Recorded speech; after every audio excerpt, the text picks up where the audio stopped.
ஒரு ஆழமான அமைதியான காட்டில் ஒரு உயரமான பழைய மரம் இருந்தது.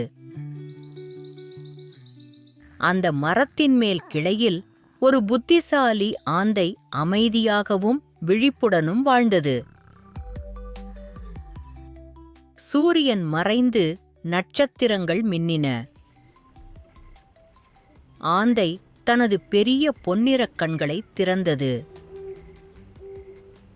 முழு காடும் தூங்கிக் கொண்டிருந்தது. ஆனால் ஆந்தை விழித்திருந்தது. அது தனது உலகத்தை பார்க்கும் நேரம் இது. ஒவ்வொரு இரவும் அது கவனமாக எல்லாவற்றையும் பார்த்தது. ஒரு சிறிய முயல் தனது குட்டிகளை தூங்கச் செய்கிறது. ஒரு அணில் நாளைய உணவுக்காக தானியங்களை மறைத்து வைத்தது. ஒரு நரி விவசாயியின் வயலுக்குப் பக்கமாக மெல்ல நடந்து சென்றது. மேலும் நிலவின் வெளிச்சத்தில் சிறு பூச்சிகள் மெதுவாக பாடும் சத்தத்தையும் கேட்டது. ஆந்தை ஒரு வார்த்தையும் பேசவில்லை. அது பார்த்தது, கேட்டது, கற்றுக்கொண்டது. ஒவ்வொரு இரவிலும் நல்ல மனமும் குறும்பும் இரண்டையும் கண்டது. ஆனால் அது எப்போதும் அமைதியாக இருந்தது. ஒவ்வொரு நாளும் கொஞ்சம் கொஞ்சமாக புத்திசாலியாக ஆனது. ஒரு இரவு காடு முழுவதும் சத்தமாகியது. அனைத்து விலங்குகளும் வாதாடின. நான் தான் மிகவும் புத்திசாலி. இல்லை, நான் தான் மிகவும் அன்பானவன். ஒவ்வொருவரும் தாங்களே சரி என்று நினைத்தனர். அப்போது அந்த உயர்ந்த மரத்தின் மேலிருந்து ஒரு மென்மையான ஆழமான குரல் கேட்டது.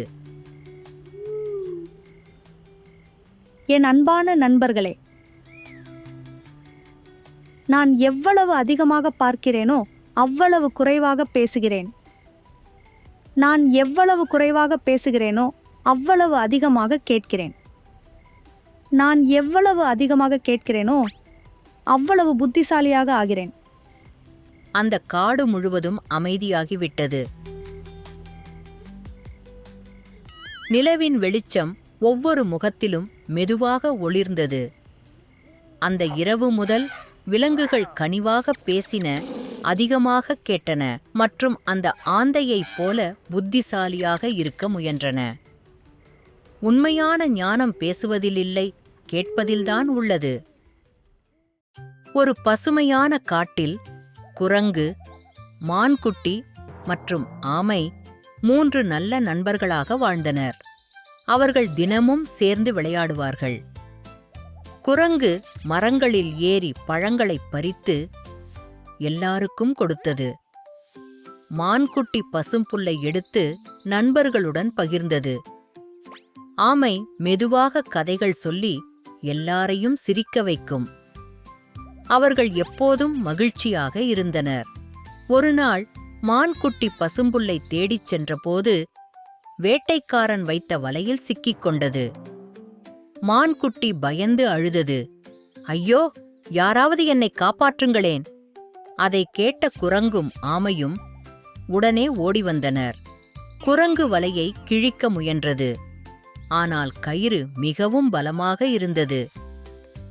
ஆமை சொன்னது, நான் மெதுவாக கடித்து விடுவிப்பேன். ஆமை தனது கூர்மையான பற்களால் கயிறை கடித்து மான்குட்டியை விடுவித்தது. மான்குட்டி மகிழ்ச்சியில் துள்ளி குதித்து விளையாடியது. அந்த நேரத்தில் வேட்டைக்காரன் வந்தான். ஆமை மெதுவாக இருந்ததால் அவன் அதை தூக்கிக் கொண்டான். குரங்கும் மான்குட்டியும் சேர்ந்து சத்தமாக கூச்சலிட்டனர்.